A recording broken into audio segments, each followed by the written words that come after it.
Well, it looks like third time's the charm here on Divine Family Entertainment. This is Faithful Founders here on DFE and on all the various social media platforms. But this will also be living on the DFE Divine Family Entertainment streaming platform when we launch. I'm so excited to share that with you.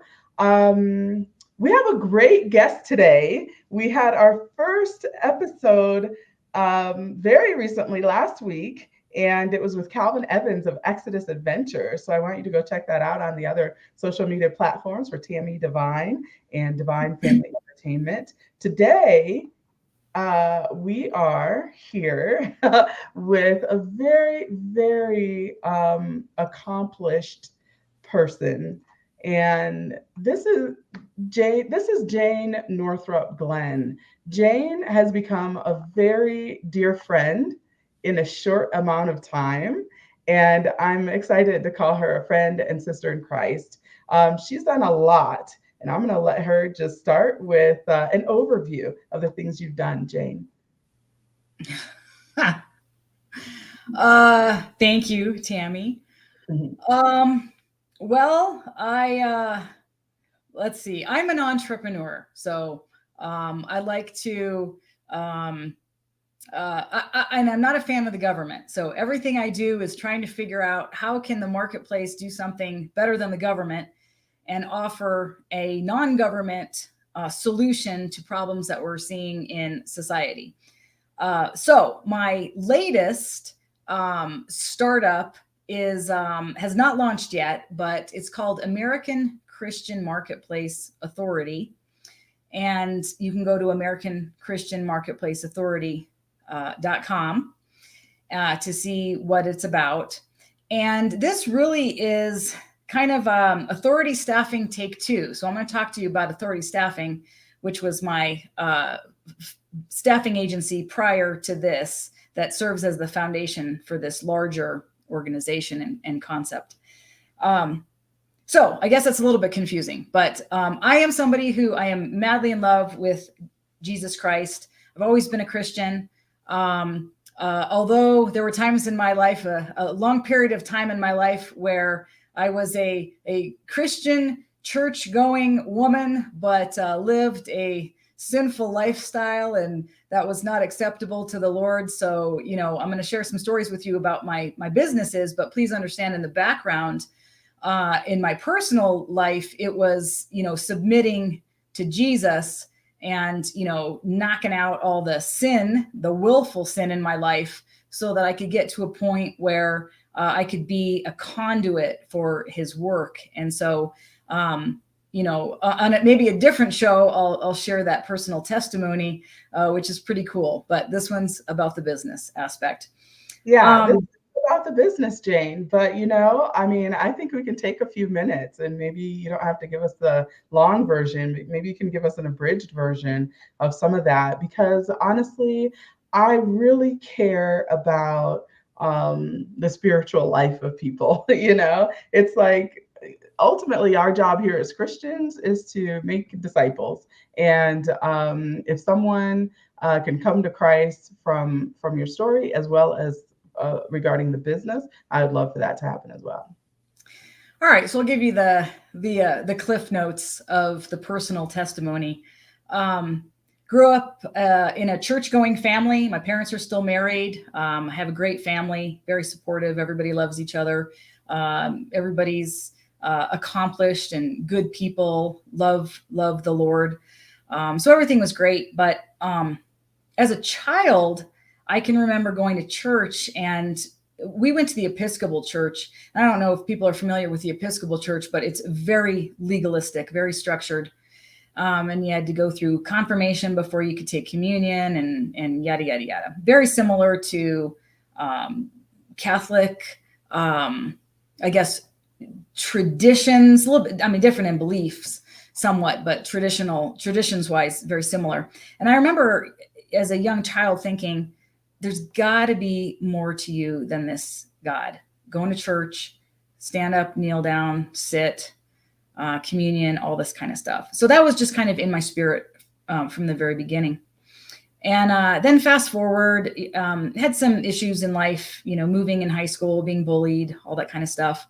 Fast forward a little bit more, had a lot of broken relationships, marriages, things like that. And I just remember always wanting to know more about Jesus and just saying that, there's got to be more to you than this. How come I can see what my life should look like and feel like, but every time I try to, run towards that vision, I hit a glass wall that's as thick as, Shark Tank glass. And at one point I said, Lord, why is it? Why do I have such a difficult time, solving my own problems? And I look at the world and there's all these problems and brokenness and this, that, and the other. And what is going on? Why is that? And he said to me, stop sinning. And it was clear as though he was standing in the room with me. And I said, what? Wait a minute. You just made this about me and my sinning? You didn't say, oh, we need more anti-bullying programs in school. We need more government intervention. We need more equitable outcomes. We need this, that, and the other. He said, stop sinning. And I said, okay. And so anyway, I went on a very long journey. It took years to submit completely to Jesus.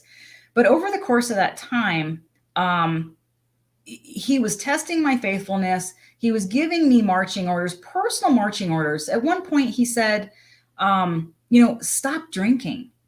And it was very clear. And I said, Lord, okay. I mean, it's part of my lifestyle right now. So I'm not sure I can quit if you don't take the desire from me to do that. And he took the desire. And it was literally instantaneous. And so I thought, oh my gosh, okay, all right, what else? What's next? What's next? And then he just started revealing everything in my life that I had to confess, everything that I had to forgive, every single solitary thing that I had to bring to him and hand it over. And it was unbelievable. The journey was unbelievable. It was like I confessed every single solitary sin that I could remember in my entire life. I forgave people that had hurt me deeply, that they didn't even know that I was holding unforgiveness in my heart, and on and on and on and on. And years into this process, I would be sitting, driving my car at a stoplight, and I would have this thought enter my head of something that I did that was not glorifying to the Lord. And my initial reaction would be like, oh, shame, like, oh my gosh, I forgot I did that. I can't believe I did that. But then immediately after that, I realized, oh, thank you, Jesus. You brought that to my attention so that I could confess it and give it to you. So there was no shame. It was, get this stuff out of me. Get this stuff away from me. During the course of this, years long process, I did have some, I would say, physical experiences of having everything lifted out of my body, every burden, every weight, everything. It was, again, I can go into more detail later, but it was beautiful. And I'm telling you right now that I am not the same woman that I was. I am completely transformed in Christ. And people wouldn't know. I've always been a nice person, a kind person, a smart person, a driven, ambitious person. I've always been the same person. So most people wouldn't even know. They wouldn't believe the stories that I would share with them. But anyway, but it's true. And so one of the things is, people don't like to hear about sin. They don't like to hear what sin is, and that, you need to stop sinning to have a peaceful life and a sound mind. But you have to. It's it. There's it's not debatable. There's no options with that.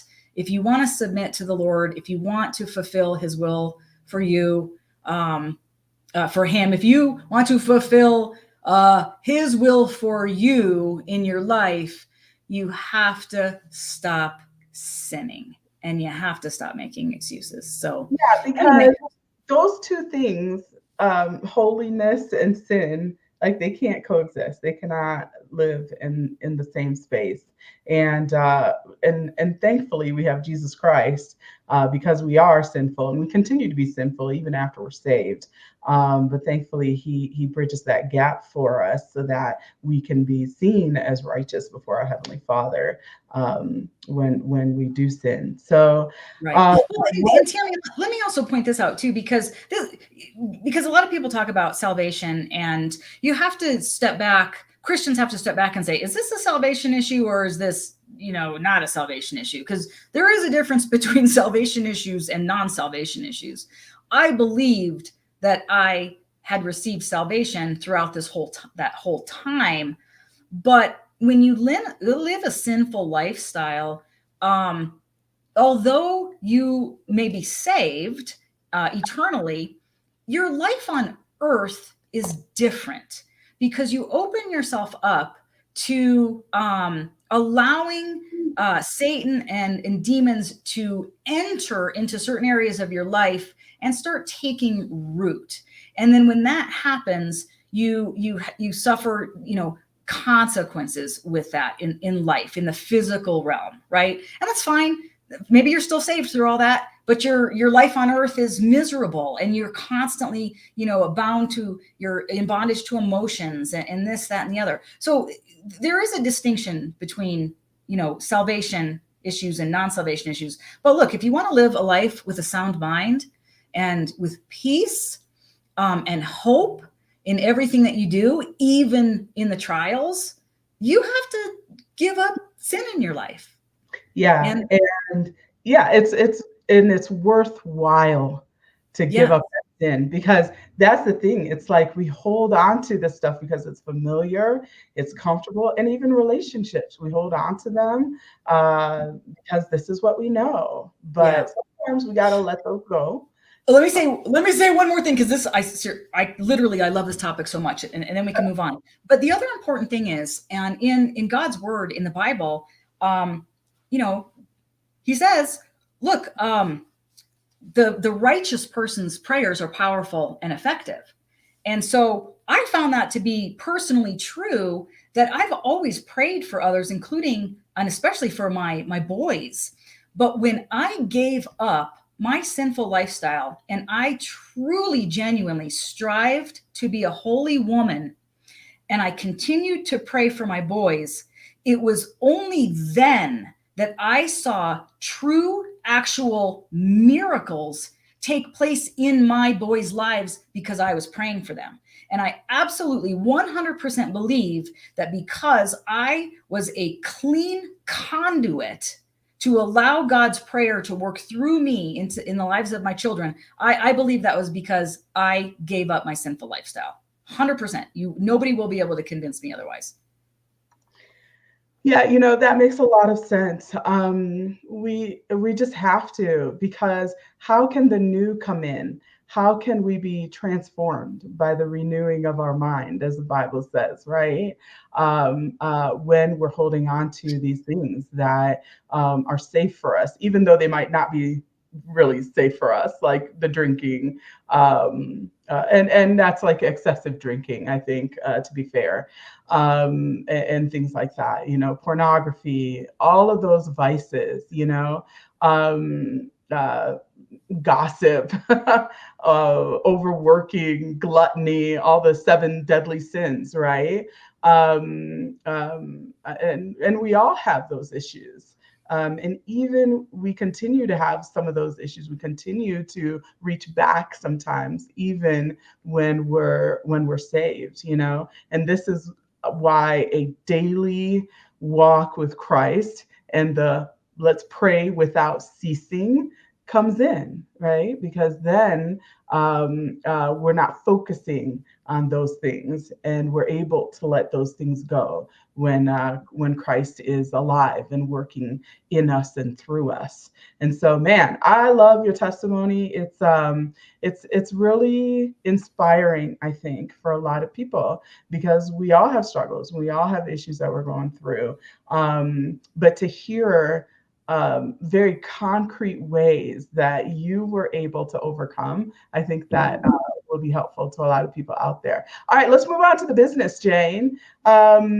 So have you always been entrepreneurial, and was the authority staffing your first thing? So I've always been entrepreneurial. I would say I'm the black sheep in my family because everybody else is, works for an employer and is actually happy about that, and I can't stand working for somebody else. I'm And with since you. since and they don't, my family doesn't understand me. They don't get it. They look at me and shake their head and they're like, okay, here she goes again. And one of my friends described me as, a risk taker that, I jump out of an airplane and knit my parachute as I fall down. And my family members do not understand that. Anyway, I would keep a notepad from a young age on of all these ideas and inventions and everything that I wanted to, that I came up with. So authority staffing was, well, let me back up. So I worked in HR out of college, and I've always had a love for people and the psychology of people and employment and employers and all that kind of stuff. And so in 2005, I was in Rotary, and I was doing mock interviews at one of the high schools in Fort Collins. And I got back in my car, I sat there, and I was getting ready to pull out of my parking space. And the Lord said, I want you to do something for me. I want you to teach young people how to find and keep jobs.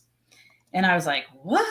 That's crazy. Okay. And so anyway, so I wrote a workbook, and I tried to get this little, sole proprietor business off the ground. And I did end up contracting with Larimer County Probation and the detention center and all that kind of stuff.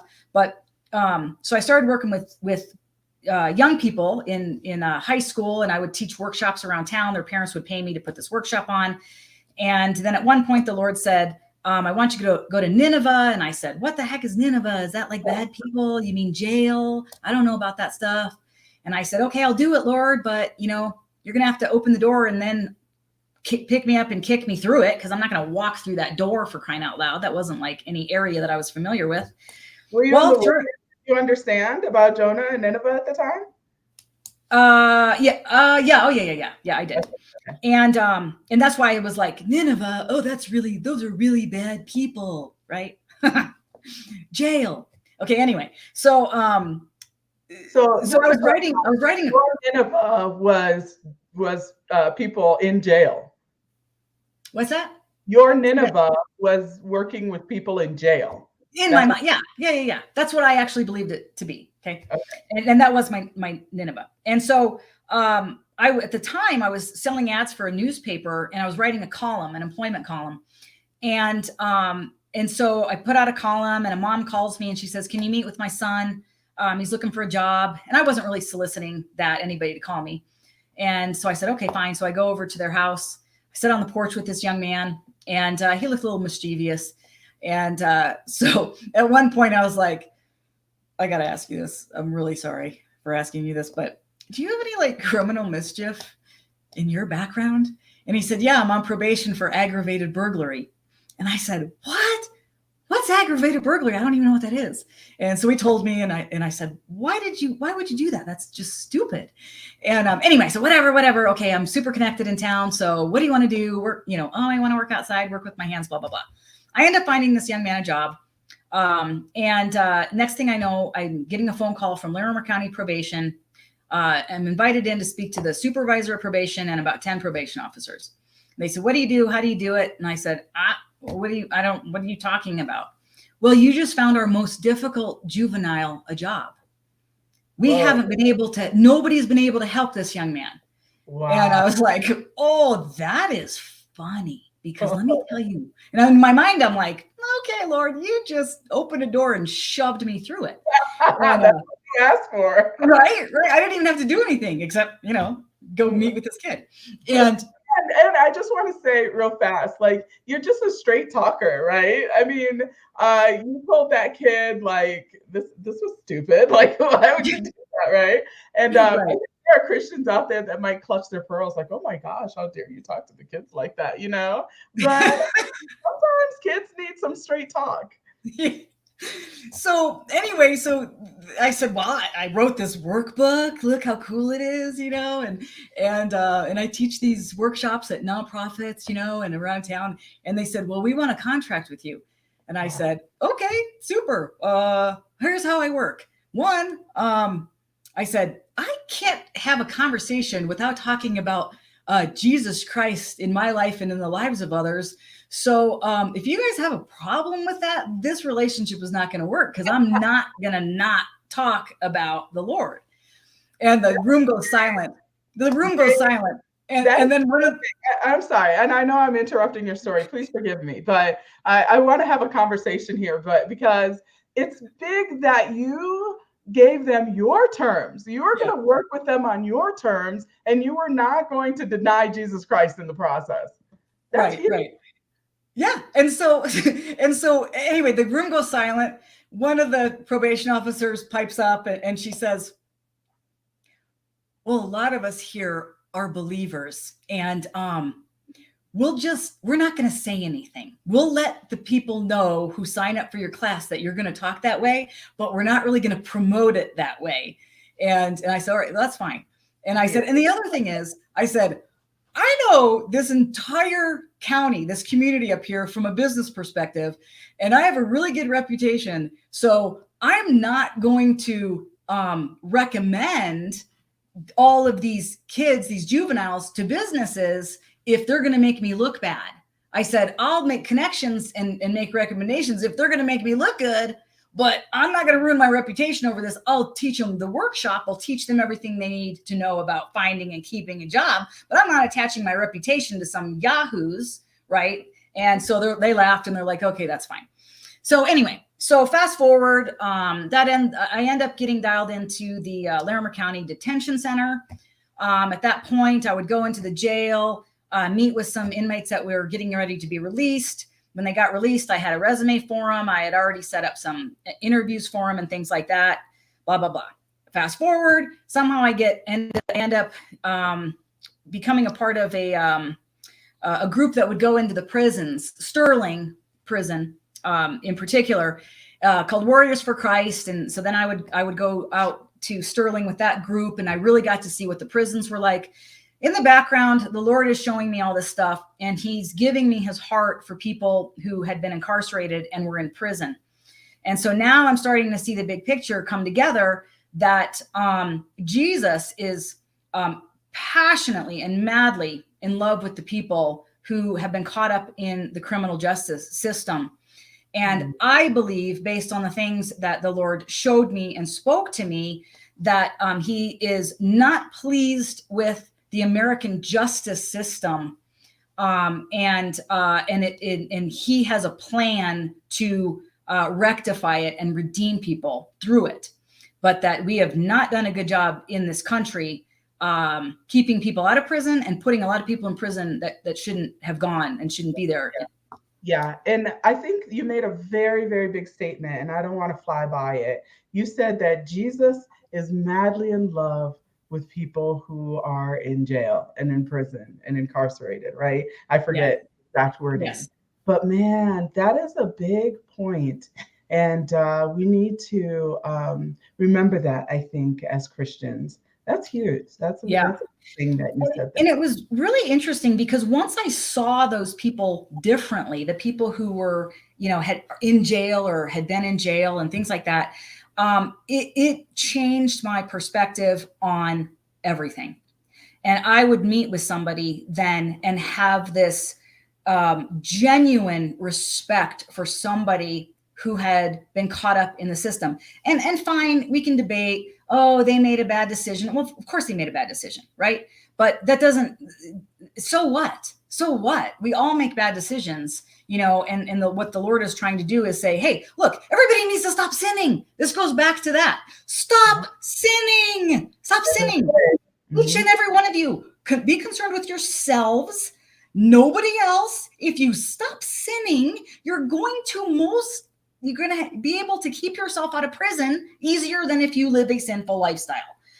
Doesn't mean that Jesus doesn't love you, but you got to take personal responsibility with some things.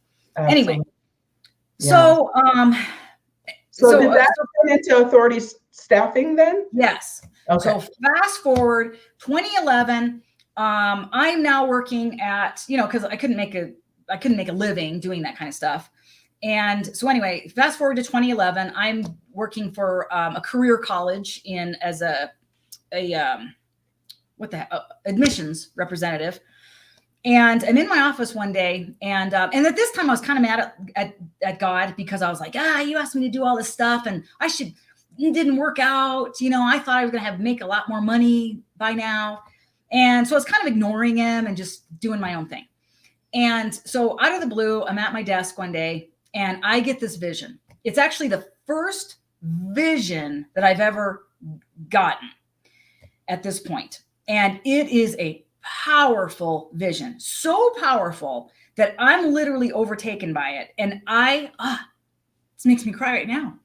I dropped to my knees in my office. I closed the door. I dropped to my knees in my office and I just start weeping. And he gives me this vision of massive, like, the only way I can describe it is tens of thousands, if not hundreds of thousands of men. They were men, angry men. They were all standing side by side. That's all I could see was just the pool, just people, endless people, men. And their hands were in the air. They were angry, and the anger is just coursing, rage is coursing through this crowd. And at their feet were these little boys in the fetal position, and they were shaking and they were crying, and I knew they shouldn't be there. And I see this finger of God point, and he says, "Go and get them and bring them to me. I'm building a for-profit and you're going to employ them." Whoa.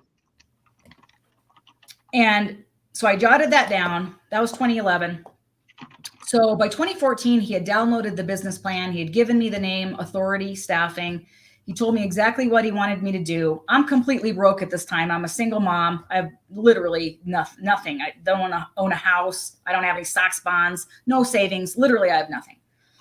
And so he tells me to start this staffing agency for him. And I got little miracles around that and everything. And so I couldn't get a loan. I tried to get funding and everything, and I would go to the bank and they would look at me like I was, they'd pat me on the head, be like, "Oh, you poor little baby, you don't understand how banks work," And I'm like, "Oh, it's the boys. I'm working for God. Aren't you going to give me a loan?" And they're like, "No." Anyway. Collateral. How much do you have in the bank? Yep. Right. So I'm getting close to being able to launch this business and out of my house. Right. And so anyway, I get connected to the Colorado Enterprise Fund, and I talked to this guy, and he says, "Oh, okay. Yeah. You're exactly what we're looking for. Yada, yada, yada. Love your mission. And so we'll give you, is your car paid off?" And yeah. "How much is your car worth?"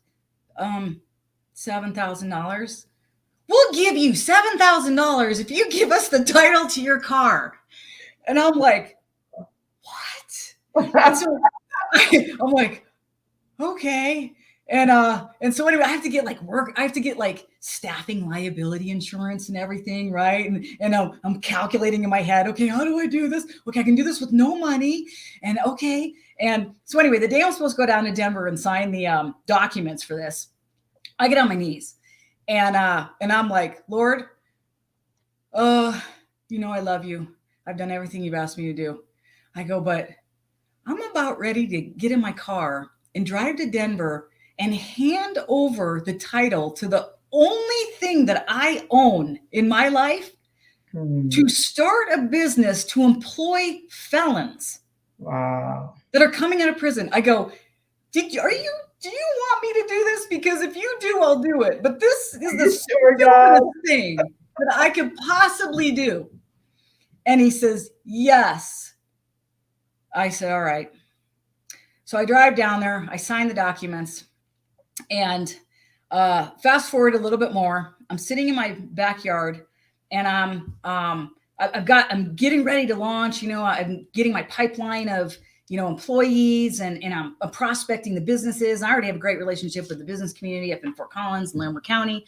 And all of a sudden it hits me like a ton of bricks. And I go, How am I going to pay my employees? Oh Oh, my gosh.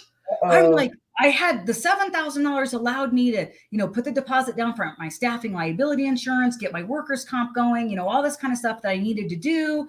And I said, oh my gosh, I can't pay my employees because the staffing agency pays weekly. And so you have to have money in the bank to pay before the business pays you. And I went, oh my gosh, what have I done? What have I done? What have I done? And I'm not making this up. At that moment, my phone dings, or my email lands. I've got my laptop, an email lands, and it says, hey, thanks for reaching out and asking us about invoice factoring. And I'm like, what? And it's from the president of some company out in Lake California. And I was like, what? So I get on LinkedIn, I look him up, and I'm like, what the flip? So I call the business and everything. I said, hi, may I speak with so-and-so? And this guy's like the CEO of probably a multi-million dollar company, right? And she goes, why do you need to speak with him? And I said, well, because he just sent me an email. She goes, he doesn't send emails. I send emails. What does your email say? And so I said, well, I'll read it to you. And I read the email. And she says, and it's signed by him? I said, yes, I'm looking at it right now. And she says, I send those emails out and they come from me. She goes, I'm really confused about this. She says, hang on a second. She puts the CEO of this company on the phone with me. I said, sir, I'm looking at an email that you sent me. And he goes, I didn't send it to you. And I said, okay. Well, anyway, what is invoice factoring? What is this? And so he explains to me what invoice factoring is and how it helps trucking companies and staffing companies. And basically, you show them your invoice that you're going to bill your client company, and they'll give you the money. They'll front you the money so you can pay your employees. And then you basically have the company then pay this third party invoice factoring company, right? So that's what it's called, invoice factoring or payroll factoring, something like that.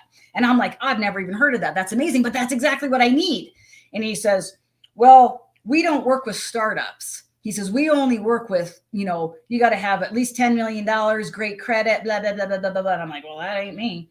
And so anyways, so he says, well, hang on a second. I'm going to tell you somebody to call. He gives me the name of a CEO in Texas for another company. I call this man and he says, I love the mission of what you're doing. We're Christian here. Wow, that's amazing. Let me see what I can do for you. I'm not making this up, okay? I literally get an account with this invoice factoring company with the best rate that is reserved only for the prime accounts that are multi-million dollar accounts and have been in business for a long period of time and have a great track record of credit history and stuff.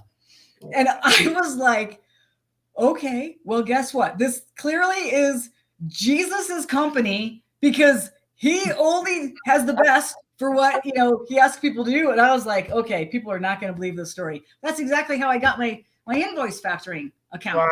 Wow, that is awesome. And all of us in business know and understand what you're talking about. There are a lot of things that we have to focus on, who we're going to pay, how we're going to pay them, are they going to be contract? Are they going to be full-time? Are they going to be part-time? All of these things. And all of that takes money. We have to have money to do it. And so you were able to make that work. Well, God worked it out for you, it sounds like. That's amazing. That's amazing. Okay, so you're working with criminals. Yep. You know that God loves them, and you're helping them find jobs, and you're getting recognized and honored for this. So where did it go from there? And then it's wound down now, right? Or yeah. So I closed the business. So what happened was, so in 2012, so I didn't launch until 2015. I get the business plan downloaded in 2014. 2012, I'm driving I'm exit the highway. Randomly, the Lord says, what I'm building will be recognized by the state of Colorado.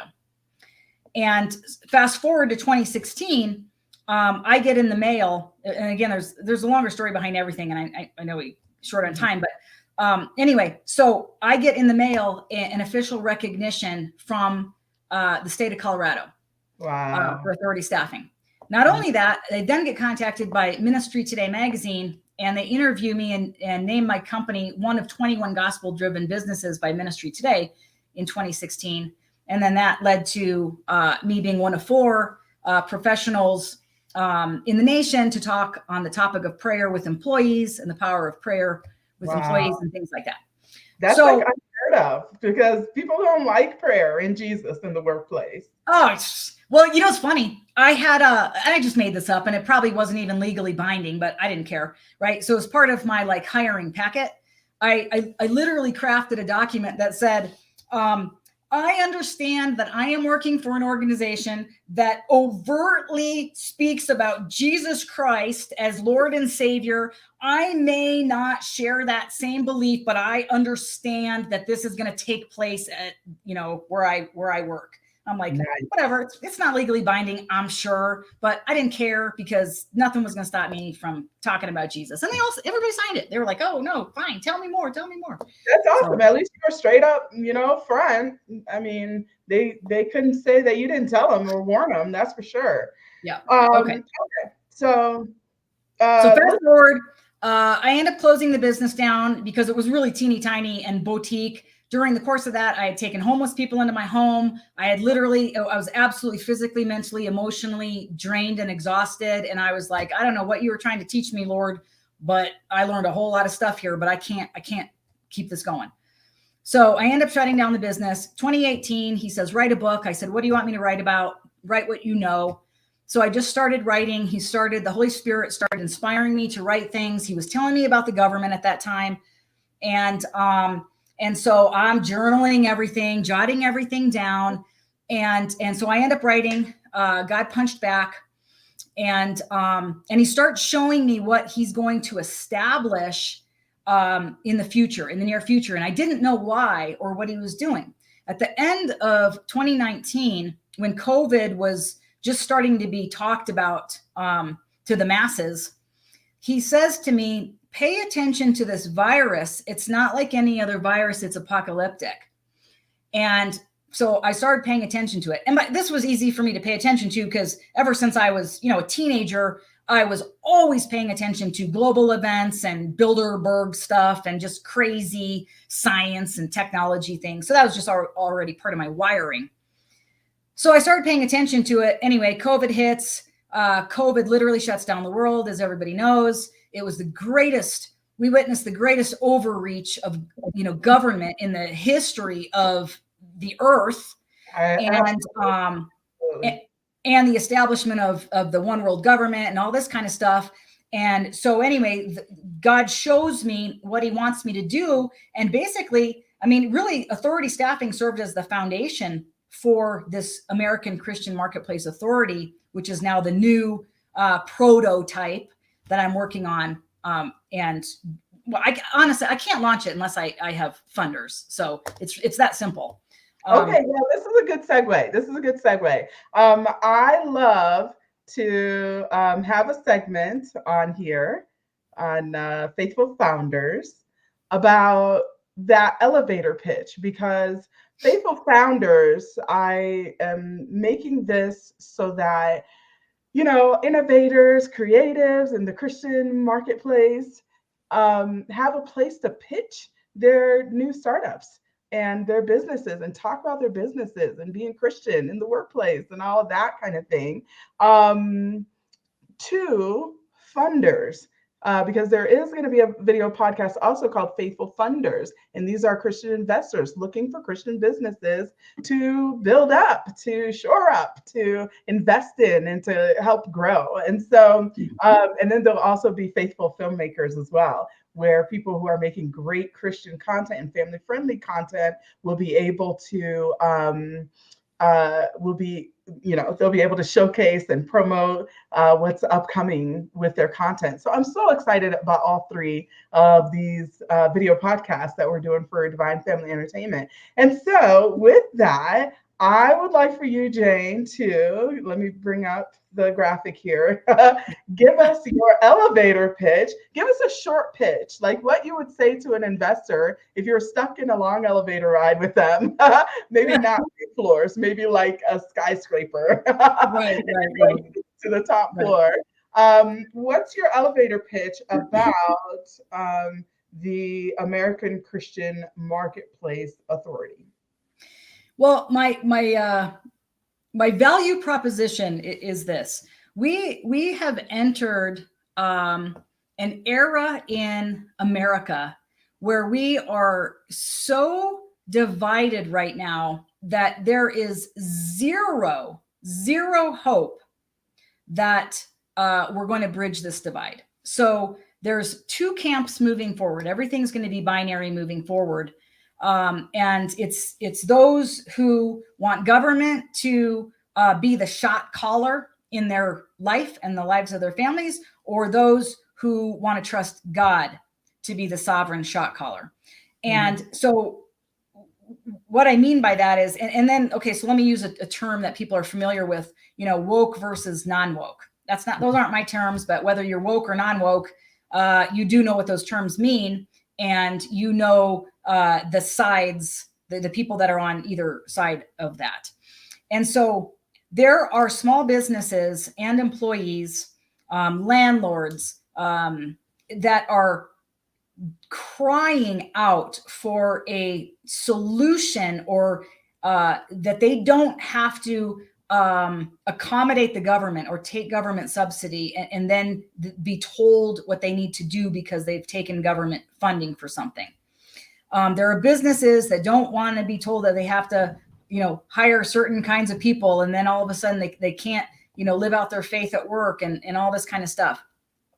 And the world is the country's so secular right now that we have to have a true Christian carve out or option. And my second book is called God's Public Option. We have to have a true Christian option for those who do not want to bow to the throne of the government, but they still want to live, legally within the system. And so what the American Christian Marketplace does is it is a community that is a hybrid professional employee organization, staffing agency, and chamber of commerce. And so it's private membership. And when you have a private membership organization, you can better navigate or circumvent laws. Within reason. Okay. Don't misinterpret what I'm saying, but if you do business through covenant or contract and it's a private membership, then only those who say, yeah, I'm willing to sign that document and give you money to be a part of that membership group are going to be like-minded people as part of that group. Right. Now, generally speaking, you're not going to have people that infiltrate that membership group to destroy it, which they will, ultimately, but probably not at the beginning. So anyway, the ACMA, what it does is it offers a staffing option, and because everything I do it revolves around staffing and workers. And there's a lot of, God talks a lot about workers in the Bible and all that kind of stuff. And so anyway, it's a membership group for small businesses that say, hey, I need employees. I want you to do everything. You can own the employees, but give me excellent trained employees and that are like-minded. They're a member of this organization, and we're going to all be in business. So I don't have to put an ad out on Indeed or into the public secular marketplace and then kind of hold my breath or pray my butt off that I'm not going to get somebody that's, going to change the culture of my business. So, or steal from you, or, you name it. Yeah, exactly. So I think the question would be, Jane, since with authority staffing, you were working with people who are incarcerated and who have criminal records. Would that be the same here for ACMA as well? Well, yes, but also no, because there are businesses that can't hire people that have felony a felony background just because of the industry that they're in. And so, but those people also have family members that don't have felony convictions. And so there's a suite of benefits for the members and the individual members and the family members that are part of this membership group. So we can, in certain cases, we would employ the non-felon family member with businesses, and then we'd employ the felon member to businesses with businesses that could hire felons. Okay, so let me give you kind of so this is how it works with post-COVID, okay? COVID just decimated the workforce, took out a huge portion of small businesses. A lot of restaurants had to close their doors. Even today, if you talk to restaurants, they're like, they're not fully staffed. Some of them have shortened their hours. The type of employees, the employee pool right now is so terrible. You've got quiet quitting and quiet firing and all that garbage that's out there. The employee pool is so terrible right now that there are a lot of businesses, and again, let's stick with restaurants, restaurants that say, we're not even going to hire any more people because I would rather be understaffed and have shortened hours with decent employees than bring terrible employees on board and expand my hours and all that kind of stuff.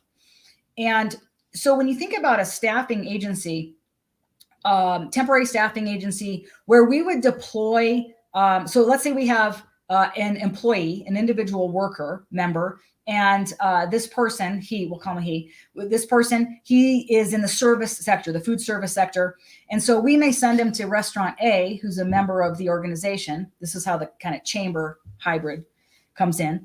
So restaurant A is a member of the organization. We staff that restaurant. Obviously, there's ebbs and flows to restaurant industry, tourism, whatever the reason is. And they would say, hey, I need this many employees on this day and for these weeks and all this kind of stuff. But if they had to slow their business down for whatever reason, they would then cycle our employees back to us, and we would deploy them to a different restaurant B. And so that way a business can ebb and flow. This is also staffing, right? This is traditional staffing agency. Small businesses and restaurants have been priced out of traditional staffing agencies forever because their markup isn't great enough to cover the markup cost. So anyway, so the restaurants could all be a part of this association where the ACMA is the owner of these employees, and we just deploy them as needed to the restaurants, and the restaurant doesn't even ever, legally own an employee anymore. So they don't have that financial risk when they lay them off or fire them or whatever. Because there's a lot to that when someone is fully on staff with your company. There's a lot of things that you gotta cover. So that would be helpful because that's overhead then, I guess, right? That the small business doesn't have to deal with. You're dealing with that. Right. And you have the small businesses that are now contributing in Colorado anyway to the Colorado Family, health, sick leave and health act.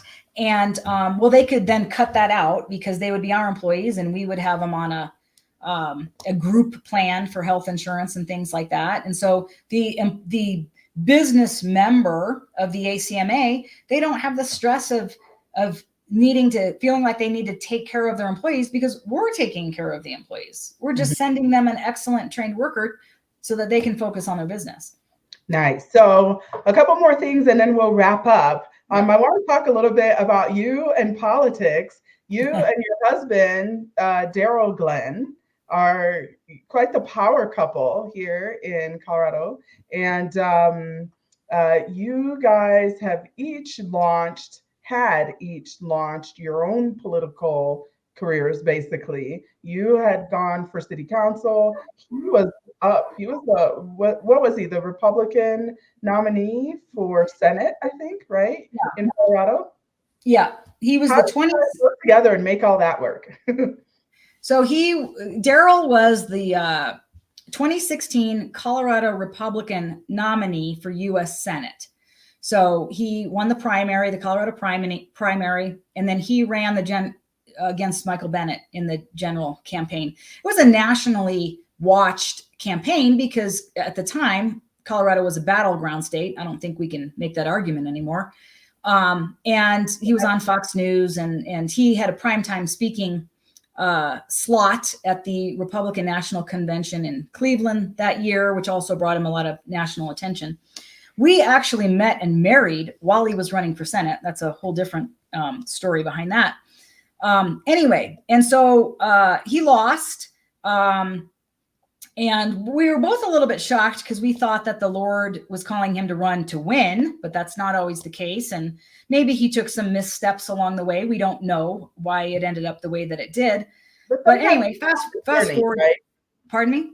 Sometimes it's about the journey. Yes, exactly. And we know that Jesus doesn't waste anything. So anything that we do, it's going to come back around somehow. Yep. And it may take years, but it does. And anyway, so he did run for mayor this time around with the April 4th election. And I actually ran for city council, not because I wanted to be on city council, because if you know me, and everybody who knows me knows, I'm pretty anti-government. I'm probably on the government watch list. How do you make that square? And there's an internment camp cell with my name on it somewhere in this country. Anyway. Right. So my kids accused me of running for city council just to troll the, elections. Was it? Probably. But I had some things to say. I really had some things to say. And for me, I saw that as a platform, a local platform to get out there and say, hey, folks, you better open your eyes, because do you know what's attached to the federal and state funding that's coming through to the municipal level? And if you don't know that, you better learn about it fast, because we're gone as a city if we cannot get rid of the state and federal subsidy that trickles into the local government. Because very bad strings are always attacked. Absolutely. Absolutely. And so anyway, it really was my platform to just kind of, and by the way, I did feel like I was supposed to run again. I can't say that the Lord said, hey, you need to run, but it was one of those things where I just felt it in my spirit. So I was like, okay, Lord, if you want me to do this, I will do this. Please, I don't want to win. But if I do, then I'll step into that role. So anyway, we both lost. And Darryl has officially retired from politics. Really? And believes that the impact he's going to have politically is now outside of the government. And so he and I are stepping it up now to move forward with this new business prototype that will shield Christians and patriots and conservatives legally in the marketplace. And it also can be, duplicated and scaled to be placed in any city in this nation, so that people elsewhere can do the same thing. Now, last thing I will say is, in my book, God's Public Option, it is a little kind of end times prophecy stuff. And so it does take this American Christian marketplace concept, but it puts it in a spiritual, kind of puts a spiritual perspective on it, a spiritual spin on it. So you might not want to read that book, or you might want to read it, but there's more to the ACMA than meets the eye. It's kind of we have to establish this governing system right now, so that it can turn into something greater a few years down the road. You're hilarious, Jane. I've never met somebody running for office that was like, Lord, don't let me win. And I've never met an author that said, don't be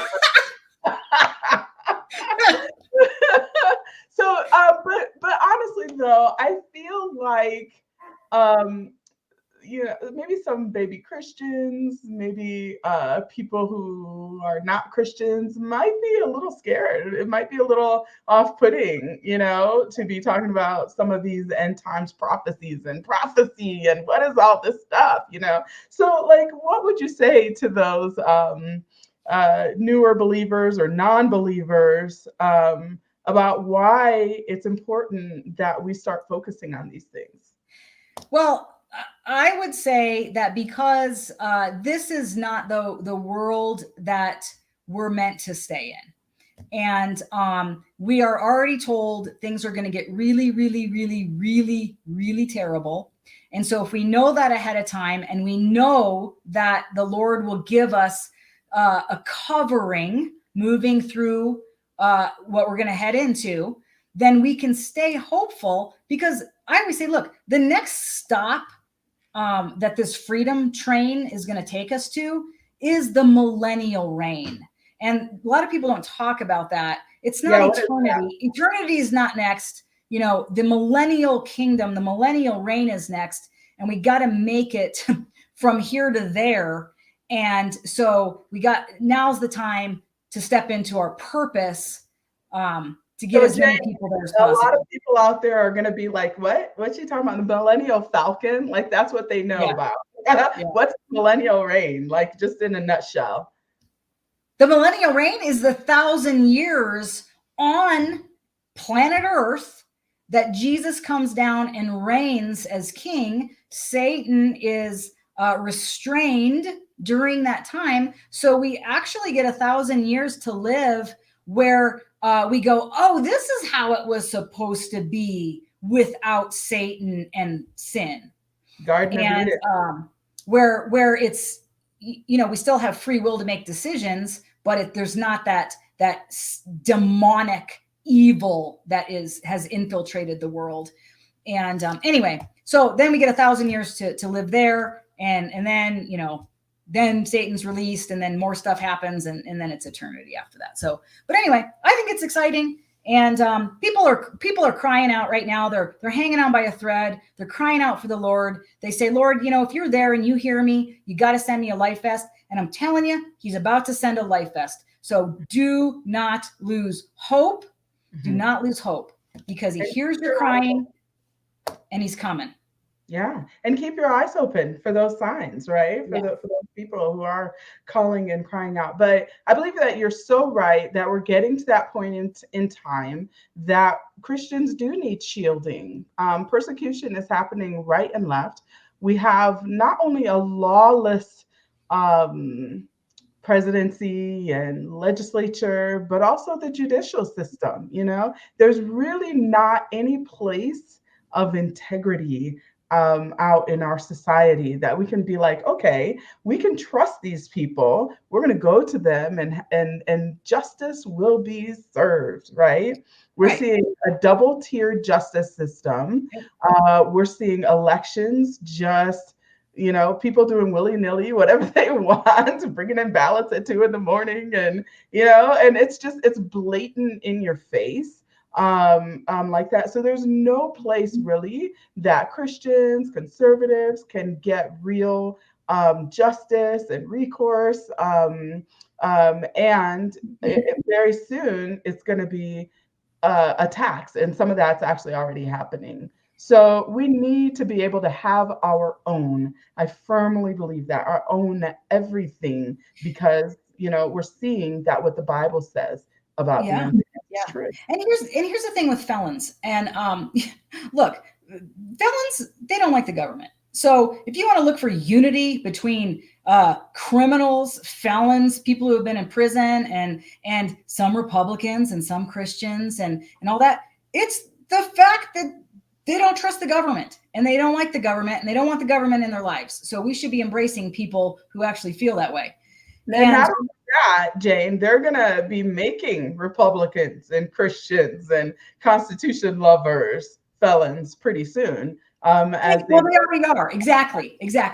And so let me tell you, they're also the felons, people who have been, you know, a victim of injustice.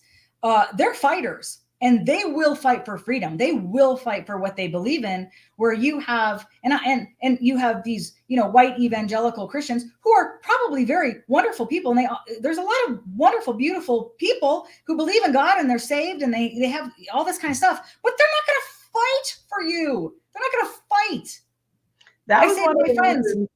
I say to my white Christian friends, "Hey, are you ready for the end times? Oh, are you prepared for the end times? Oh yeah, I've been prepared for a long time." I'm like, oh, well, do you have a generator? Do you have water stored away? Because so many Christians are like, well, I'm I'm saved. Well, yeah, but your life's going to be pretty miserable with what's coming down the pike. So you think that Jesus wouldn't give us a practical solution that works within the natural realm to kind of make it through this? Yeah, and a lot of people say, "Oh, we're just waiting for the rapture." Right, Well, right, right. it could be getting really, really bad before the rapture, so we need to be prepared. That's You right. know?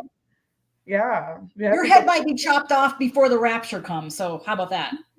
Please, Lord, don't let it come to that. But you know what? Persecution like that is very real. I mean, it's happening in countries all over the world right now, you know? So, Yeah. you know, we laugh at that and we're like, oh, that's not going to happen, you know, but it's real. It happens. So before we close, let's close with some breaking news, Jane. Hopefully I prepared. Hopefully I prepared you a little What's the bit. breaking news? Well, I was hoping you would tell me. Maybe you missed that part of the email. Sorry. It was it might have been pretty sudden there. But I like to find out like what is the newest, latest thing that everybody needs to know is that's happening right now with your business or something happening within your industry that people need to know about and that are gonna that could be beneficial to people. You know, okay, well, it's not breaking news, but you know, I do have a website, the American Christian Marketplace Authority. It is a member of the Colorado Springs Chamber. We were prepared to launch this year, but we do need funding to do it. So we're not going anywhere. And thank goodness I have all the patience in the world. But we're not going anywhere unless we get the appropriate funding to be able to do this. But I know that there's an appetite for this. I know there is a huge segment of the market that wants this and just doesn't know that it's going to be available or can be available. So I would just say, you know, people need to reach out to me and say, how can I help? And, you know, or I know somebody who, sorry, my dogs are That's okay. They want to be part of in the background. Good time to end this, but yeah. So how can people get in touch with you, Jane? So Jane Northrup Glenn at gmail.com or 970-308-5943. And there's a contact 970 308 308 5943. 5943. Let me scroll it here across the bottom there. Let's see if I can make it work. Show. Oh, it doesn't look beautiful, but there people can see it. Jane Northrup Glenn at gmail.com and 970-308-5943. Yes, perfect. Okay, good. Well, thank you so much, Jane. It was awesome talking to you. I had a couple of false starts there in the beginning. Hopefully that's forgivable. But you were patient. And man, I learned a lot from you. And I hope that our viewers learn from this interview as well and that they get in touch with you. Again, they can email you at Jane Northrup Glenn with two N's there, at gmail.com and 970-308-5943. Okay, so I'll talk to you in just a second. I'll close out here with everyone. I just want to say thank you so much for watching. It's really exciting to be doing this video podcast and talking with new friends, making great new friends as I'm working on Divine Family Entertainment. What is Divine Family Entertainment? It's a new comprehensive Christian comprehensive streaming platform for Christians and families. And you're like, but that exists already. It's called PureFlix. Well, we're a lot different than PureFlix. PureFlix streams movies. We'll be streaming movies, shows, news, talk, events, music videos, but we'll have a book club, so much more stuff. And I call it one-stop streaming for Christians and families. And I feel like this is really important to do because the secular media outlets, media and entertainment, it's all getting really, really dark and twisted. How do you know what to believe out there with the news? It's awful. We're being lied to every single day, and we can do better. And we need to have our own as Christians. We can still have heart pounding action and great dramas and things like that, but we don't need to cram the world's agenda into our shows and movies. There's a better way, and that's what I want to put out there on Divine Family Entertainment. So you're like, so how do I find out more about that? Well, I'm glad you asked. You can find out about Divine Family Entertainment. You can email me right now. We haven't launched yet, but we will be soon. You can email me at info at watchdfe.com. The website is watchdfe.com. Let me see if I can show that here. Okay. There's the email info at watchdfe.com. DFE, of course, for Divine Family Entertainment. Um, you can visit the website if you want to and sign up there to be part of our mailing list so that I can send you a link when we do our soft launch with our friends and family subscribers who will be beta testing our platform. So go over there, sign up to be a beta tester. You'll get 50% off of the subscription price as a friends and family subscriber and all of that. And then stay tuned because we're creating shows. We have a cooking show that I'm going to show you a little bit about in a little while here. And then we're also doing reality shows. We're doing a reality show about an amazing homeschool program. Oh my gosh, I cannot wait to show that to you. You're going to love it. So stay tuned. We are providing content and featuring people and groups that are totally underserved, right? We as Christians and people who homeschool and all of these groups that the secular world, doesn't want to cater to. Well, Divine Family Entertainment will cater to you. All right. So thank you so much for watching. I really appreciate it. It has been wonderful talking with Jane, and I hope you'll join us next time on Faithful Founders. Take care. God bless you.